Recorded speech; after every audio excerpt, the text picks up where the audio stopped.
On a snowy evening in 1950, Earl Lloyd stepped onto an NBA court in Rochester, New York.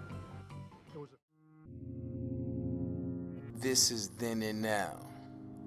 You're watching a tribute for Black History Month on Gems in the Rock, honoring pioneer ballers of the past.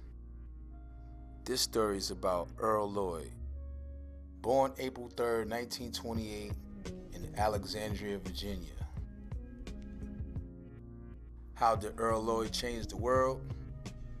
Well, Earl Lloyd was one of the handful of black basketball players who broke the racial barriers and helped integrate the National Basketball Association, NBA, in 1950 with the Washington Capitals. In the spring of 1950, Lloyd, who played collegiate basketball at West Virginia State College, was the second black player to be drafted by an NBA team.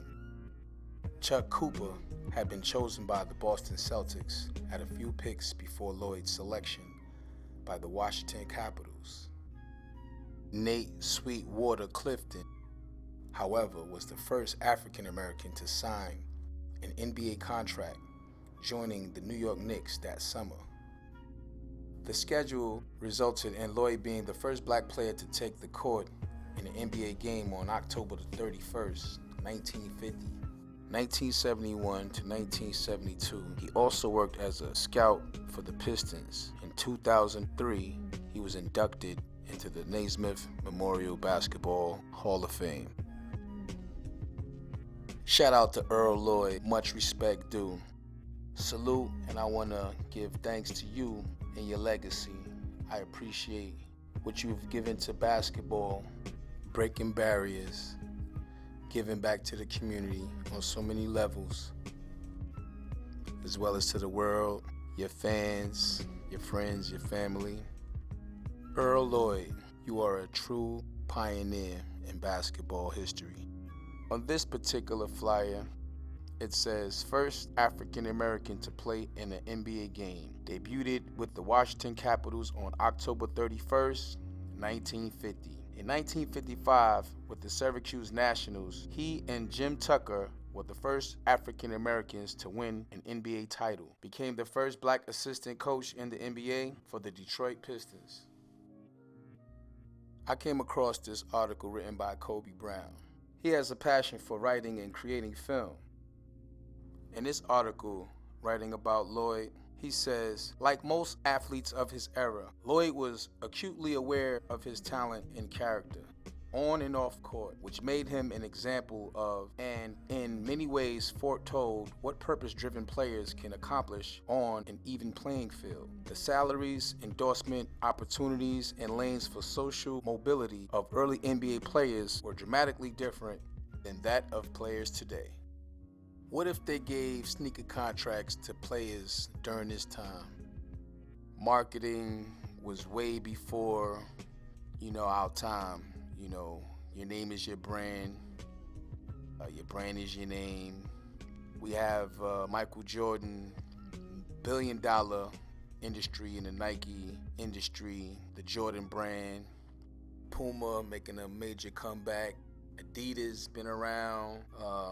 Man, there's so many other sneakers, sneaker companies and players who've attached their names to their brands and so forth. But when I first saw these, come on, man, you can't front. These is fire.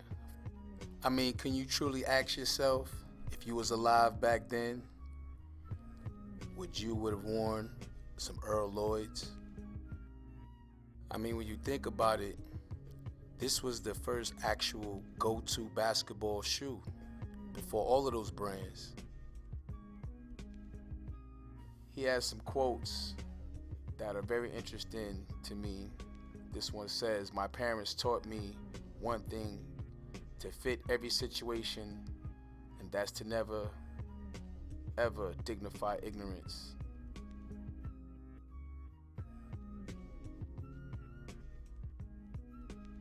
One kid said to me, he said, "Mr. Lloyd, we really owe you." And I explained to him, "Man, you owe me absolutely nothing." I said, "Whatever kind of career I had, It have served me well, but you do owe some people, and the people you owe are the folks who are going to come behind you. Earl Lloyd.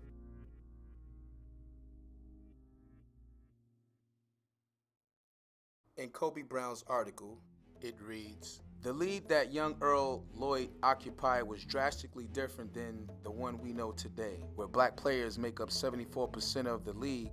From being spit upon, denied admission in hotels and restaurants, which prohibited them from dining or lodging with their teammates, the racism black players faced paralleled that which most African Americans of the time encountered, albeit in the very public arena of professional sports." Rest in peace, Earl Lloyd, a true basketball pioneer. You're watching Then and Now on Gems in the Rock. Thank you, coaches, ballers, viewers, supporters. Without you, the second season couldn't be popping. Got more to come.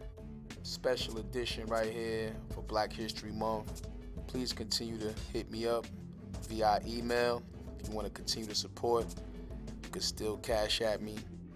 And it is what it is. Appreciate y'all. Stay tuned for the next episode on Gems in the Rock.